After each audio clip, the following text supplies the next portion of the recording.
All right, welcome everybody. I'm going to just keep slightly distracted, so I'm going to keep letting people in as they arrive to the session. But welcome to this wonderful session with Wagstaff, who I only met yesterday, but we've had a wonderful conversation. I'm so looking forward to today. So just to kick off, I'm going to introduce Jo. How the format will run today is Jo and I'll have a conversation. I've got some questions here to ask her. And if you've got questions that you'd like to ask, sort of hang on to them till towards the end, and then I'll open to the floor. All right, so just to introduce Jo to you. So Jo Wagstaff is an internationally renowned leadership coach and speaker. She's worked with many premier Australian and global firms to support thousands of professionals to embrace the power of conscious, authentic leadership, leading from within. Jo spent nearly 2 decades in the financial services industry, including sitting at the executive table of one of Australia's leading wealth management companies by the age of 30. Finding herself burned out from climbing the ladder, she embarked on a deep transformational journey to dismantle the shackles of societal expectations and past conditioning, understand her deepest motivations, overcome her limitations, and recreate a new way to live, lead, and succeed. After experiencing this journey, she loves empowering others to do the same. So welcome, Jo, and I'm just going to do a plug for your book, which is the reason. Oh goodness, because I'm it's going to go in and out of focus. Jo is here to talk about her book, Lead Like You. It's a fabulous, fabulous read. I've really enjoyed it. As I said to Jo yesterday, I almost feel like now I don't need to do anything with my coaching clients, just give them the book and go, okay, read the book. And then when we meet, we'll talk about chapter 2, and then we'll talk about chapter 5. Because all the things that I coach on are beautifully encompassed in this wonderful book. So thank you so much, Jo. It's really wonderful. Oh, thanks for having me. It's lovely to be here. Yeah. So let's kick off by just having a bit of a chat about your journey, because, you know, you've gone from being this high-flying executive to really hitting rock bottom and then bouncing back to create this fabulous career on your own terms, which is just wonderful. Is there a pivotal moment in your journey where you kind of realised the importance of really living and leading authentically? Oh, there's so many of them when I think about it and reflect on that. I tell the story in the book, kind of when I open the book, about how I had achieved what I thought was this incredible success that I had assumed would be, you know, the pinnacle of my career at some later stage in my life. And here I was at kind of 30, 31, 32, sitting on this listed financial services business, the only female on the executive leadership team, quite a number of years younger before anybody else. I had a husband who was an investment banker, had been a vet. So, you know, felt like the perfect combination. I had a young son who was at the time only kind of 14 months old. I was flying at the front end of the plane. I had all the consumer goods you could ever wish for. And I tell this story about James Packer inviting us to his apartment in Bondi Beach it was a welcoming cocktail party for the leadership team, and me going into his powder room, which was the size of my bedroom, and looking at myself in the mirror, but this time looking back, rather than just kind of that, do I look okay? Is my makeup okay? Looking back at me was just someone that was deeply sad and unfulfilled. And I feel like that was a really pivotal moment for me. It got very messy before I really grabbed that consciously. I think that was an unconscious pivotal moment for me. But it was definitely the beginning of me recognizing that the life I was living, albeit a life that looked very successful on the outside, wasn't really fulfilling me. And certainly there was a lot that needed to be explored in the fact that I don't think I was living my own values. I think I was living values that I had taken from my family and my upbringing. I was not at all clear on my purpose. And I don't mean that in a big grandiosity sense. I just mean that in, you know, what is deeply meaningful for me. There were parts of my role. I loved my job, by the way, like loved it. So it wasn't that. It was more that something was missing for me, and my ability to kind of hold all the pieces of my life and I guess feel successful holistically just wasn't there. And, you know, I recognized in that kind of period as it unfolded, and it got really messy, just for people's understanding. My marriage broke down. My father died of cancer. In my inability to kind of hold and cope with my grief, I turned to alcohol. I found the most dysfunctional relationship you could probably find on the planet, all of which I kind of talk about in way too much detail in the book, but you know, what I get in that process was I was running away from myself, and both the good parts and the parts, the sort of, you know, you and I talked about, Ros, yesterday, the shadows, you know, all those things that I kind of didn't really want to look at in myself. And so thankfully I did hit a rock bottom, and I did reach out for help. I knew that probably came because I wasn't being the mother that I wanted to be. And that was, I think, the greatest pivotal moment and catalyst for me to say, hold on, this is not who I want to be or how I want to be showing up in the world, particularly as a mum, as a single mum with a young son. And so that began a very deep journey for me of trying to understand and make meaning of my life, what had happened to me in my life, and how that had shaped who I am in my life. And get clarity on what I wanted my life to look like going forward, what I would be happy with if I was sitting in my rocking chair at 90 years of age and looking back, that I'd be able to go, well, that was a really satisfying life. And yeah, that's the journey that and I've now worked with, you know, thousands of executives across the corporate space. I never wanted to go back into the corporate world again. I was like, no, but actually I ended up going back into it in my new capacity, because what I recognized is there were so many women and men, and I really mean and men, but women in particular, that, you know, I don't know that we have to leave the organization or leave our big careers. I actually think we need more female leaders more than we've ever needed them in organizations and businesses. But I hope and believe that my journey and my wisdom gained the hard way can support others to do it in a way that is sustainable and fulfilling. Mm. Yeah, and you know, the 2023 survey that you highlighted in your book talks about really alarming stress levels and burnout in Australian working women. So how do you think, I mean, I guess in your exploration and the work that you've done, how does the culture of overwork and this sort of pursuit of success really contribute to that? Have we sort of got it all wrong? Such a complex question and a complex answer. Yes, of course, on one level, but you know, I really get that there's a whole lot of reasons that we work as hard as we do. You know, economic insecurities, dreams and ambitions, mortgages to pay. Yeah, there's a whole lot of what I would call really logical reasons for why we work so hard. It's a very competitive marketplace. We want to kind of achieve a lot. And we work in very patriarchal organizations, you know, we do. But I say that for men as much as I say for women. So there's a real pressure on us constantly to look at how we're showing up and what we're doing. I think the bit that I'm most interested in, though, because we can't change the system, we can try, and I think we are trying. And, you know, I don't know, I think it was 6 International Women's Day events the week before last, and thankfully there was a lot of men there, and we talked a lot about allyship and, you know, what needs to change for men and women for those organisations to culturally feel different for us. But the other thing that I'm really keen on is for us as women to look at, what is it that sends us into overdrive? You know, there's some research that I point to in the book by a group called the Leadership Circle, where they looked at their database of 85,000 leaders, and they found that the most highly effective leaders were actually the female leaders. And that was because they had this, and I'm not talking about all female leaders, I'm talking about the most highly effective leaders. When I say this, they had what they called coined the feminine leadership advantage, which they had these higher competencies on relational skills and perspective taking. And they were able to have this ability to leverage both care and connection, but to achieve productive results. So it was holding both, and they were both authentic as well as focused on goals.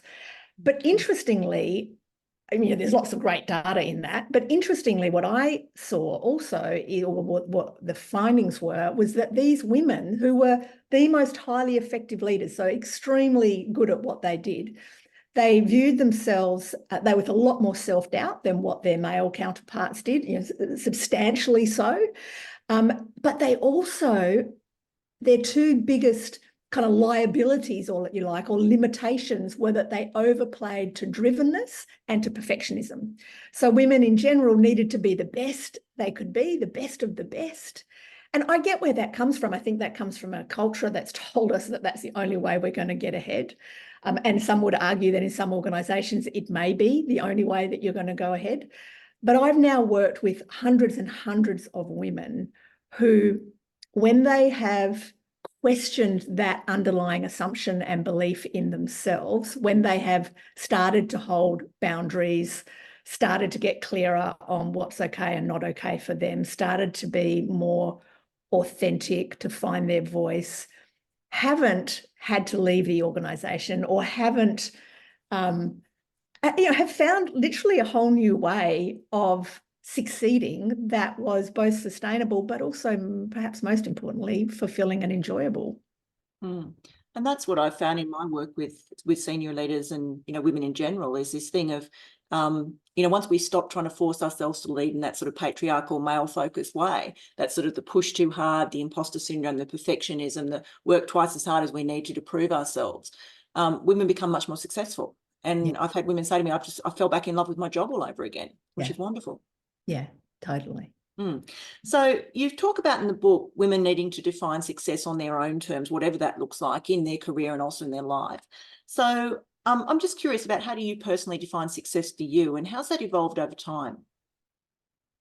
It's involved so much. Like, when I look back now, I kind of almost cringe at my younger self, in the sense of really, and I say this with great self-compassion, really understanding how much success was driven by how other people saw success, how other people saw me.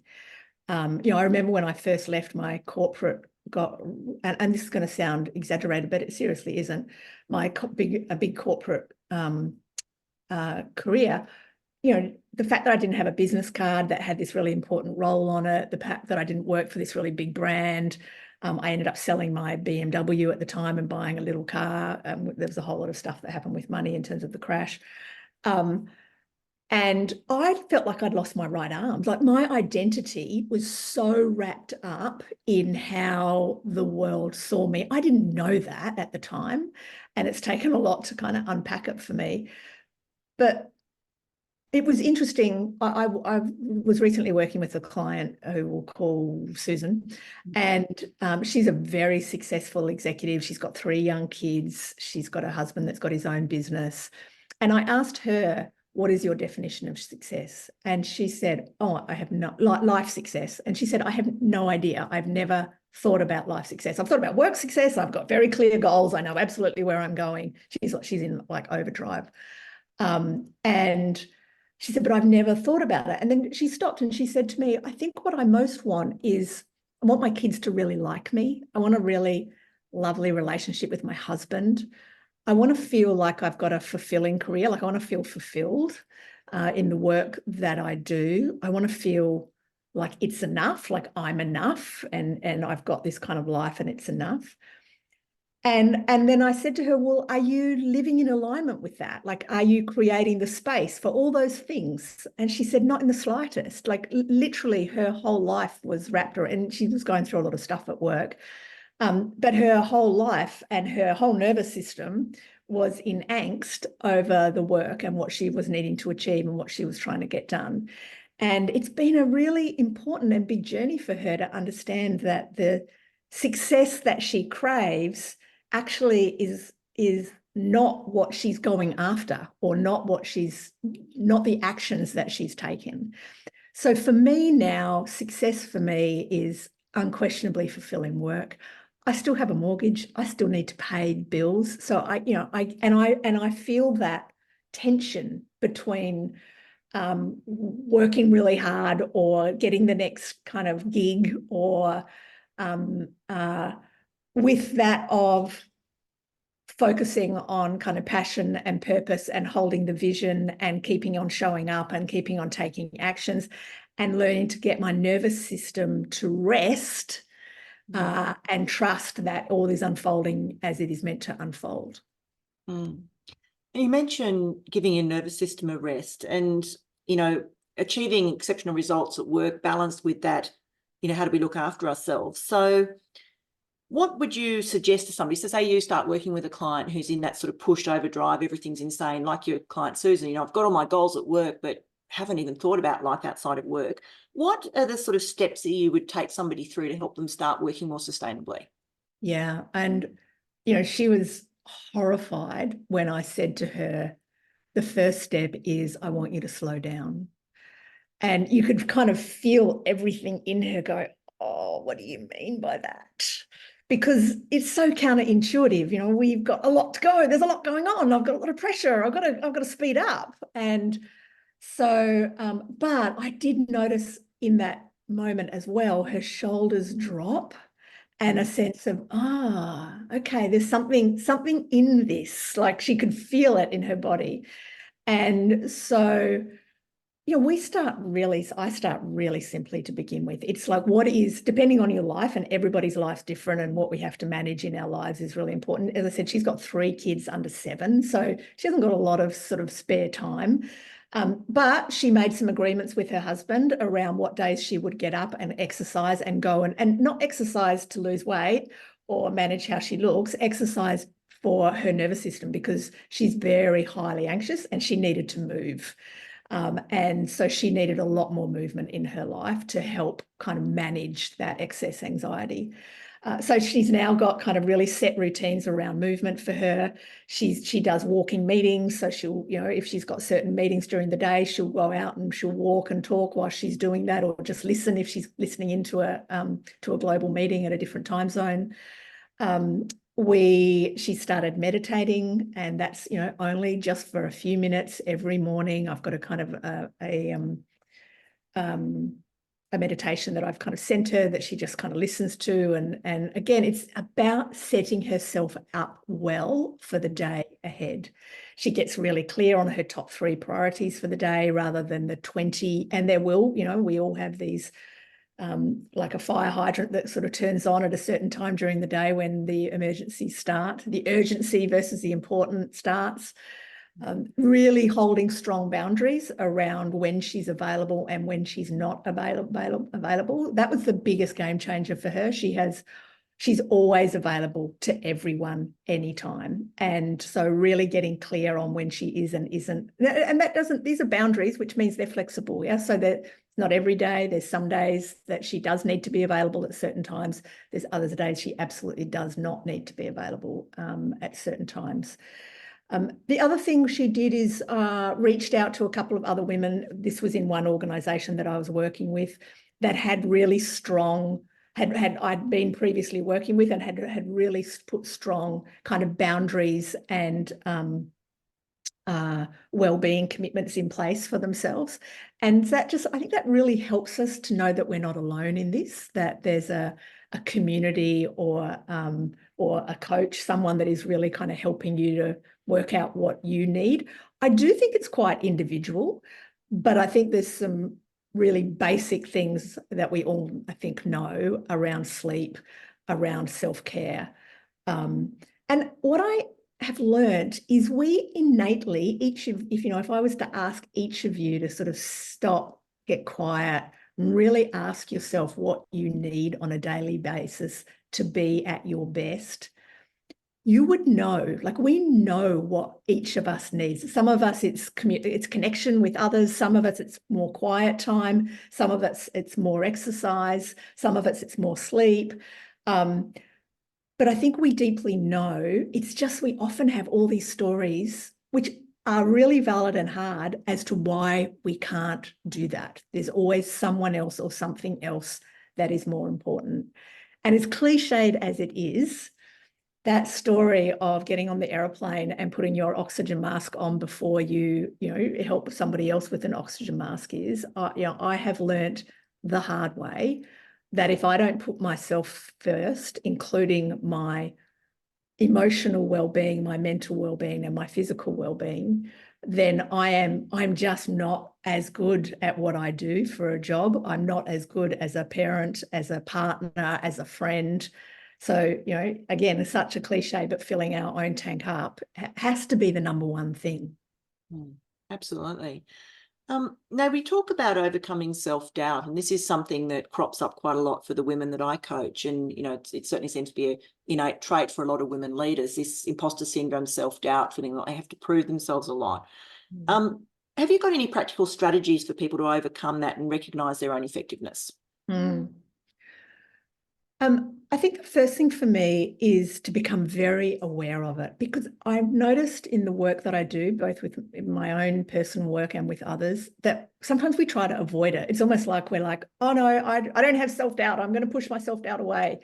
And I don't think that works. I think it's really important that we understand when our self-doubt is up, you know, when she's particularly alive, and the kind of stories that we tell ourselves, the things that we say to ourselves in that, because I think until we recognize that, it's really, she will run us. That part of us will run us unless we really let her see. Yeah, we go, oh, there you are today.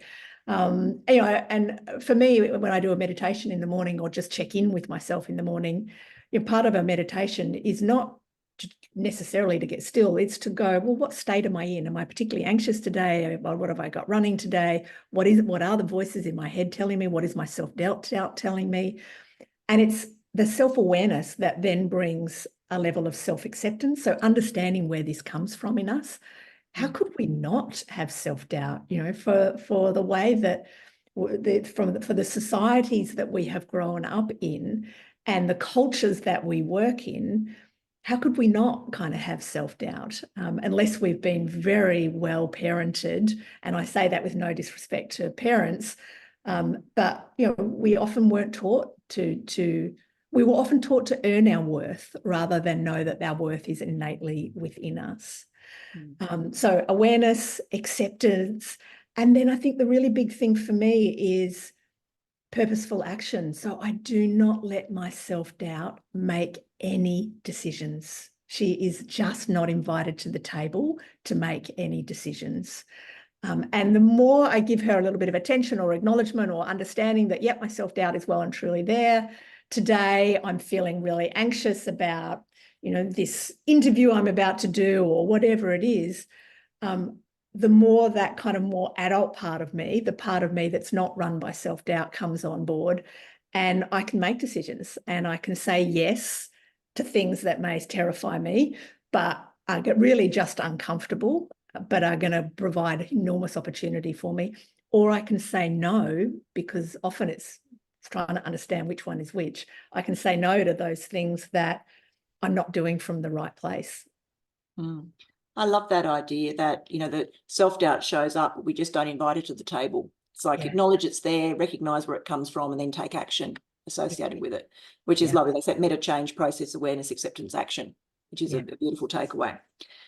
So you talk in your book too about the importance of purpose, and you've got your 7-step system for, you know, really getting clarity around that. Is that something you'd be happy to share? Yeah, totally. I don't know if I know it off the top of my head because there's quite a few questions in it, and I don't have it sitting in front of me. Oh, I've got it behind me. Look, a couple of things I would say about purpose. And it's really why I addressed it in the book. I worry that there is a pressure that we often feel that we're meant to have some big, grandiose purpose. And what I have learned in my own personal work and working with many others is often our purpose does come out of our deepest wounds. So my purpose statement that I've got to, and I've worked through this process, is very much about authenticity. And that doesn't surprise me because growing up, I found it very hard to be true to myself for a whole lot of reasons that I go into in the book, that I won't go into detail now, in terms of my upbringing. And, I find that often what our purpose is, and we think we want to change the world in this purpose, but often actually what it is we want to change ourselves, or we want to bring that to ourselves. So often when I'm working with a woman or a man, and they've got a really big passion and purpose around equality or around climate change, it's driven from a place of not feeling that they are equal, or that they're trying to fix something that's within them. And my belief is we want to do our own work before we take that out into the world, because you see a lot of people are out trying to fix the world with their purpose. I'm here, my purpose is to fix the world. And that's beautiful, by the way. I think if we don't try and fix the world or change and create and develop the world's not going to be in a good place without us. But I do believe we've got to kind of start with our own purpose within that. And so the process that I kind of take people through, it asks you to really reflect on, when you get to the end of your life and you look back, what is it that are the top 10 things or 12 things that are the most important for you to have done in your lifetime? Secondly, I ask, if you could change one or two or three things in the world, what would they be? And forget the powerlessness that we usually feel in that. What is that piece that is most important to you to change? Thirdly, what are your core strengths? What is it that makes you uniquely you? What is it that you bring to the world within this? And again, there's a lot of questions that kind of take you through this process. And fourthly, and there's five, so I'm not going to remember one. How would people describe you? And again, it just takes you through, and the idea of it is to get clear ultimately just on what brings you meaning. Yeah, I think purpose is about meaning. What brings you meaning? I remember one lady I was working with, and her favorite thing and the thing she was best at was cooking. And she's like, and we were doing this whole process, and it was all around kind of cooking. And she said, but this isn't relevant to my work. I don't know how do I'm not going to cook for people at work. How does that? And I said, but what's meaningful for you about cooking? What is it that you love? And she goes, oh, I love, because it brings everyone together. It's when we all come together. And actually what was really deeply meaningful for her, and that was connection. And so this kind of meaningfulness for her around bringing people together and connecting people, and she just happened to do that through food, was absolutely something that she could do more of in her workplace, because that was going to kind of fill her up and feel more purposeful at a time when the business was actually really struggling around that stuff. So again, I don't think it's a grandiose purpose. I think it's about understanding what is really deeply important to us and making sure we align how we show up in our worlds, all parts of our worlds within that. I love that thought. That's really prompted something for me when you said that your purpose is often about, your unhealed wounds, I suppose. And my purpose is releasing true potential. But as you were talking, I was reflecting on it, and I thought actually that happened out of a cancer journey that I had back in 2010 when I was diagnosed with cancer, and I thought I was going to die. And the main thing that I was concerned about at the time, aside from death, was I haven't done all the things I wanted to do. I haven't released my true potential. I just realized that as you were talking, huge light bulb. Yeah. And isn't that beautiful? Because then it's both. I think what I love is that then it's both. We're both owning that we want to release our own potential. And yes, in that we are able to be a guide on the journey for others to do the same. And that's the embodiment of our purpose. Yeah. Totally. Love that. Now, you talk too in your book about how the past and our past experiences, and you've touched on that already, about how they limit both our present and our future aspirations. Is there anything or a technique or a practice that's really helped you and your clients break free from the past? Break free from the past. Oh God, I don't know that we break free. Well, also all help. No. I'm just kind of. I think that's ultimately what we want, isn't it? Ultimately, firstly, I would say the vast majority of my clients, when I first start working with them, do not realize or recognize or understand how much our past is running us. And that was my biggest game changer for me in my life was the recognition. And I don't mean that in a way of let's go back and dig up absolutely everything, although I kind of have done that. But again, if we avoid or ignore the pivotal experiences that we had as children and young adults, so our experience at school, our experience in our family environment, the things we saw play out, so was mum a working mum, a stay-at-home mum, was dad a workaholic, like all these different good and bad. And again, I say this with no judgment. It's not about judging. It's about understanding how that creates the patterns in us. It creates beliefs that are either limiting or great beliefs. We can have really wonderful beliefs that come out of parts of our childhood, and we can have some really limiting beliefs. Our experience in the school ground, with our teachers, again, they can really inspire us and help us feel super confident, or they can really feed our self-doubt and our sense of self. And so these kind of patterns that we create, and I love, I talked to the researcher, Karen Horney's research, that says as children, we try to get our needs met in one of three ways. We typically start off by complying. So we become these real pleasing kids, and we're trying to please parents and go along to get along. If that doesn't work for us, we tend to move to a place of control. So it's like, all right, I'm going to go off and create, and you see that in these teenagers, that I'm going to go off and create my own life. I don't need you anymore. I don't need anyone. And we kind of go to that place of trying to control our lives. And underneath is a fear of failure. Underneath the first one is a fear of not being liked. And then the third one, if the other two don't work, is we tend to go into our heads and we go into more of a protective space, or we move away from people and we over intellectualize. And we need to be seen as kind of the smartest person in the room, often in a work that will show up in the workplace. So I really believe, again, it's a little bit like the three we talked about, awareness, acceptance, action. It's the same for me in terms of our past. Understand how our past is playing out. Understand our attachment wounds. Again, I talk about all of this a lot more in the book. Understand that adult stages of development suggest that 68% of adults spend our lives orientating from the outside in. So caring more about what other people think of us than what we think of us, of whether we are living, again, in alignment with our values and our vision for ourselves.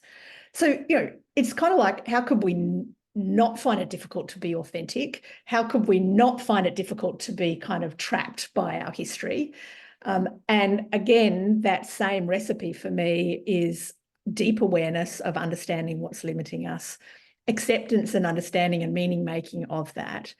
And then the pathway out for me is the vision piece. So it's understanding where we are heading and moving towards that from a place of purpose, not moving away from the insecurities which come from a place of fear. That's lovely. And, childhood experiences can have so much of an impact. I mean, for many, probably most of my adult life, had told myself I was terrible at maths.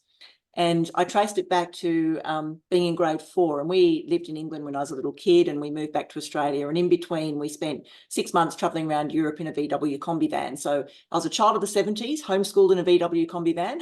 Wow. But as part of that, because we were learning about history and geography and all this really cool stuff, but my parents sort of forgot the maths bit. And so got back to school in Australia and discovered that everybody else knew their times tables and I didn't. And the teacher's way of helping me work through that was to get me to stand up the front of the room every morning, and she'd just be calling out, what's 3 times 7? What's 8 times 12? And I couldn't answer any of it, and I'd end up in tears. And I used to throw up every morning before school. And then I told myself I was terrible at maths. And when I got to college, as soon as you could opt out of maths, I opted out of maths because I hated it so much.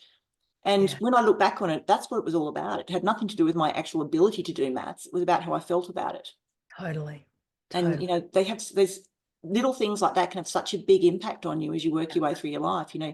Things parents do inadvertently, things that happen to you at school, teachers, first workplaces, how your boss treated you when you first started work. All of those things are massive, aren't they? Yeah, absolutely. Keep popping back you up. say they're little things, and I get they all are little things, but they impact us so much more than we realize. And I think particularly as women in the workplace, And because it's been often we've been so underrepresented,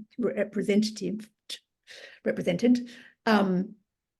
Yeah, there's a whole nother layer of, well, then how do I be in that? Yeah, there's all these small things that when they add up really impact us.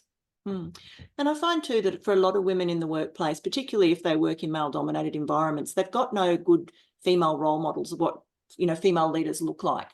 They look above them and all they see is men, and they've got no role model for this is what really good, authentic, purposeful, values-driven feminine leadership looks like. And so that's where I think it takes courage. Yeah. Yes. Because and look, I say this and I work with a lot of men as well. And I say this to the men as well. The old way of leading has gone. I mean, there's still plenty of it, don't get me wrong, but it doesn't work anymore. And so this isn't just women that need to kind of allow the strong feminine or relational style leadership to come forward. Men need to as well. It's just that women more innately have that within them. And so you're gone are the days where I think we used to think we had to look like a man or act like a man, or what that kind of masculine represented. The good news is that the new way of great, highly effective leadership is actually a really rounded out, and it's, we can't be relational at the expense of achieving results, but we can't be achieving results at the expense of relational either. So this kind of rounded out leadership, collaborative, inclusive, holding a strong vision and purpose for where it is for the results that we want to achieve, is what the world needs and is what is starting to rise to the top. It's a tough slog at the moment. It is. And I think it's probably exacerbated by the old saying, what gets measured gets done. And the things that are on the task side are the things that you can measure. Whereas on the relational side, there are often it's all the intangibles. Yeah. Things that have been called soft skills, which aren't soft at all, but they're the intangibles that can't be measured. So the influence, I suppose, is towards that, task is more important because we can measure it and we can see it. Yeah. Which really and again, what I really get is it's both. Yeah. Because I think sometimes we go, oh, well, I'm just going to do this. And I work with many female leaders that are, oh God, I hate saying this word, but are kind of too relational. They're too soft. They're not holding people accountable to what it is that they say they're going to do. They're not clear on on what they need to do to achieve the results that the organisation needs them to achieve. And so again, it is, it's such a self-awareness journey of understanding where are my strengths. Am I really good at that part, but this is the bit that I need to lean into, because we tend to just want to lean into the bits we're good at, and we should do that, but it's the and. Definitely the both. So you mentioned that there's I think you said 68% of adults are sort of living with that sort of outward in focus. So why is it so challenging for people to live and lead authentically? What really gets in the way?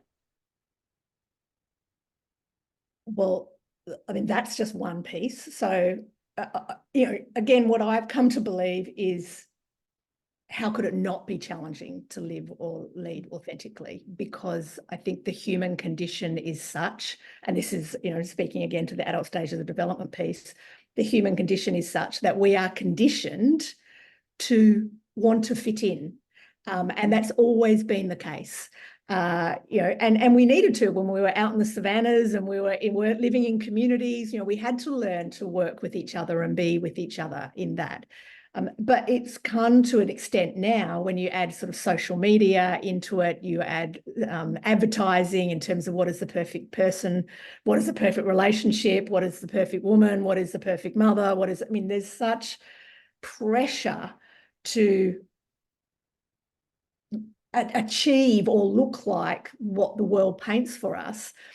And then we've got a nervous system and a brain that is kind of wired to stay in a certain comfort zone. So when we step out of our comfort zone, so if, for example, I've been pretty programmed or I've created a narrative through my upbringing and through my schooling and through my first years of work that I need to like, everyone needs to like me. If that's a narrative that runs me, it's really important for me. Then the minute I go, and I've worked with so many women in this, the minute I go to say no and put a boundary in place, everything in my nervous system, in my brain, goes into fight, flight, and freeze or fawn. And we start to think, oh, and it's not even a conscious decision. It's like an anxiety that comes up in us. And so to not feel anxious, to not feel uncomfortable, to stay in our comfort zone, we say, oh, I guess I could. We don't sit with that uncomfortability that always arises when we start to do something differently. And so again, when you hear all of that, and then, I mean, we haven't even talked about histories around attachment wounds. So there are so many things that want to keep our nervous system, our brain, just behaving the way that will feel safest for us in the world. If I look like this guy, if I act like this guy, then that is what is going to be safest for me. I'm going to keep my job. People are going to like me, depending what all the different fears that could be running us. So that's why I say it's extremely courageous for us to start getting clear on speaking up more or speaking up less. There might be some women here that are really good at speaking up. They're really good at being authentic, but what that might look like is that they shut everybody else down and other people don't have an opportunity or the space to step into themselves. So again, it's about understanding what is running for us within all of that. But as you can see, the setup, the human condition setup is not for us to be different, to stand apart, to be authentically ourselves. That is the number one biggest developmental journey, is to step out of that 68% and to live from what they call the inside out, where we do get very clear on who we are. I think it gets easier with age, but not always. It's fascinating, isn't it? And that, like you said, that knee-jerk reaction to agree to do something, to let our boundaries slip because we feel like if we don't agree to it, we're going to have some sort of consequence. Yeah. And one of the things that I work with on clients is taking pause, which is, is just saying, look, can I have a minute to think about that? Or let me check my schedule and I'll get back to you, which buys you that time to think about logically, is this something that you really want to do? Or is it something that you're feeling compelled to do because you're responding to that nervous system, better do that, And very compulsive. I read a lovely piece just recently about looking at from the other side, which is that if you're knowing the difference between somebody who's enthusiastically wanting to do something with you or for you, as opposed to somebody who's agreeing because they're getting that little nervous system, I've got to fit in with this. And it said looking for the, yes, I'd love to help versus, yeah, I suppose I could do that. Yeah. And I like that. It's that like sense that. of be more aware of other people's responses to you. If you don't see that, I'm really enthusiastic about this task, it probably means they don't really want to do it. They're just agreeing because they're wanting to fit in. Yeah. Yes. And I've worked with a number of women that are always enthusiastic and quite genuinely enthusiastic, but they take on way too much. And then they either let other people down or they let themselves down in terms of their commitments at home or in life. And I'm thinking about one in particular, whilst she's super enthusiastic, it's still coming from a place of anxiety in her. Yeah. So again, this is about knowing ourselves really well. Yeah. And you get that, the people pleasing side of it, which is I say yes because I don't want to let somebody down. I want them to like me. I want them to approve of me. Or you get the other side, the task side, which is I'm saying yes because I want to prove how competent I am. I've got this, I can do it. I'm the one that you can give the work to and I'll deliver. And that's where my value comes from. Yeah. Yeah. And that's really, and I know in me and in lots of the women I work with, it feels, and I notice this particularly when we move between levels of leadership. So when we move from maybe an individual contributor sort of role into a leadership role, or from a small leadership team to a much bigger leadership team, that challenge that, and I see this in men and women, that challenge that we can have of letting go of what made us really successful in that previous role, which is often the doing, the task, the achieving, and needing to step up into a leader role where it's much more kind of mentoring, coaching, setting expectations, stepping back, allowing others. And my God, it can feel so uncomfortable because, again, our value and what we've been validated for in the past has been this. And we've got to really trust in ourselves that our new value now is in this, in how we bring the team together or how we get the team to get results. And when we're stressed, we tend to go back down to the thing that we're really good at, which means we start interfering in the work of the people beneath us. We're doing their jobs for them. We're micromanaging them. We're checking in all the time because that's our happy place. You know, it's like I feel comfortable and validated when I'm doing the work I'm good at. And this leadership stuff's really scary, and I don't think I'm good at it. So I'm solving problems down here. I'm not quite sure what I'm doing up here, but everyone usually does know what they're doing up there. But particularly when we first step into it, it's daunting. And that's really I think a lot of the value of people getting coached when they make those leaps. Like when you move to your next level of leadership, that's the time to invest in a coach, because that's when you need somebody alongside you going, let's talk this through. Let's figure out what this new job, this new role looks like for you. Where do you add value? Let's stop you slipping back into the reeds every time you feel, uncomfortable, because it's easy enough to do. I feel a bit nervous about having to do this new thing. So I'll go and play in my happy space again. Yeah.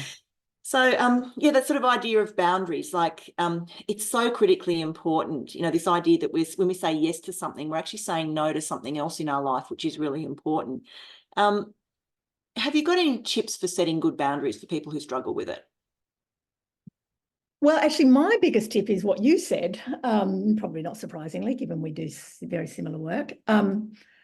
My number one thing I ask the women and men that I work with to do when they're not good at us setting boundaries is to say, can I get back to you first? Like straight up, no matter what, even if they know the answer is going to be yes, it's like that practice of just not jumping in and saying yes automatically. That I think can be a game changer, because it does two things. One, it actually does give you some space, as you say, to not just work out whether you want to do it, but also whether you can do it, because you might want to do it, but actually you just don't have the capacity to do it. And that's equally important. But it also gives you the opportunity to really see how uncomfortable that is or isn't for you. And I think when we can get in touch with how uncomfortable setting certain boundaries are, then again, that awareness piece gives us a lot more ability to then make other choices.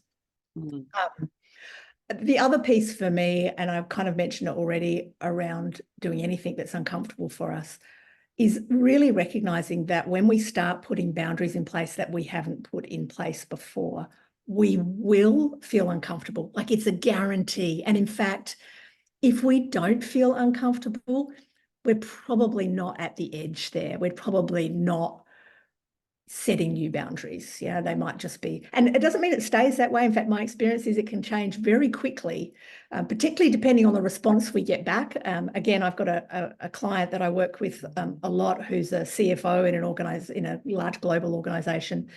And she was sure that she was going to have to leave her job if she was to put the boundaries in place that she told me she wanted to put in place. She had a young son. She wanted to put boundaries around what time she did or didn't do calls, global calls. She wanted to put in place times in terms of what time she started her day so that she could create space for some movement and exercise for herself. So she had a whole lot of boundaries. And she was also very much that go-to person. And as the only female on the executive team, she felt that if she stopped being the go-to person, that they would not value her as much. And I said to her, well, let's just try. Like, if you're going to leave anyway, let's just try putting all of these boundaries in place. And we started one at a time, slowly, gently. And let's see what happens. And honestly, 2 years later, she will tell you it has changed her entire life. They love her. They respect her more. They change things around so that she can be at the calls that they think that they really need her to be.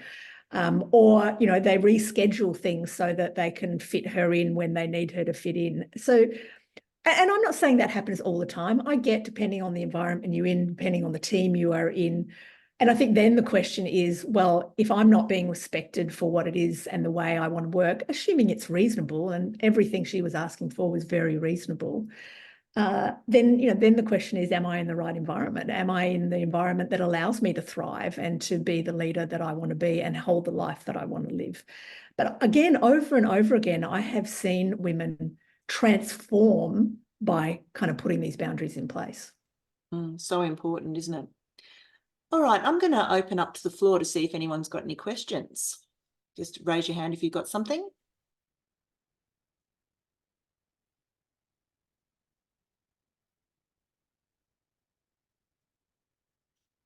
Gillian. Thanks so much, Jo, and also Roz. This has been really amazing. There's quite a few things that have really resonated with me. One of the things you said, Jo, was around saying yes because you want to show how competent you are. One of the things, though, we're also told is make sure you're visible. Make sure that you're leading visibly. Don't go and sit in a corner and hope to be noticed. So how do you sort of reconcile that, where you've got to sort of make sure that you speak up at every meeting and make sure that people are seeing what it is that you're doing, and that you've got your brand and you're making sure that you're, you know, getting that brand out there? How do you reconcile those? It's complex, isn't it? But I do believe visibility is crucial. I do, you know, particularly in a lot of the organisations I work in, and I see this with men as well as women. The kind of quiet achievers in the background that just think that eventually they'll get noticed, their good work will get noticed. I'm a really big believer in what I call authentic, probably not surprisingly, authentic promotion. And so I do think it's important that you find a place that is comfortable for you in that, and uncomfortable all at the same time. Because as I said a moment ago, you are going to feel uncomfortable if you are stepping out of your comfort zone. And if your comfort zone is to sort of stay invisible, and boy, you know, could we unpack that in terms of childhood and life? And I know it very well myself.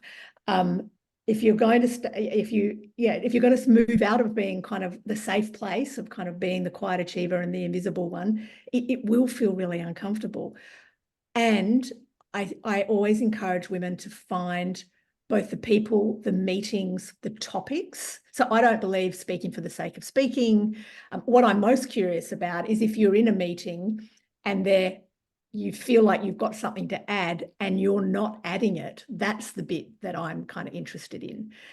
I've worked with some women, and I love it when they say things like, someone says the idea that they've just said, you know, you've sort of said it quietly, that someone hasn't picked up on some big buffy bloke comes in, I shouldn't say that, should I, comes in afterwards and says the same idea, and everyone goes, oh, wow, that's a great idea. You know, and I love it, and I coach women to say, oh, John, I'm really glad you agree with what I said. Yeah, so we're not kind of being confrontational necessarily, although sometimes we might need to be, but we are bringing it back to us. Yeah, like I've just said that, you know, but we can do it in a way that is inviting and respectful, but still we have a voice around. So I definitely don't think it means we've got to say yes to everything. That I don't see visibility and saying yes to everything being the same thing. Albeit I get that sometimes to be visible, we might need to take on a new project or do something that's kind of outside of our role. But again, I think we need to get really clear within ourselves. Okay, I'm doing this one. I'm going to say yes to this project. It is going to take more time than I perhaps have, but I think this is really important for my visibility, and I'm going to make the most of it by doing X, Y, and Z. Yeah, so I'm going to, in these meetings, or I'm going to have one-on-ones with certain people prior to the meetings. I'm going to make sure that, you know, I'm going to make sure my boss is aware, and sometimes we're really bad with managing up. My boss is aware of what myself and my team have achieved over the last month.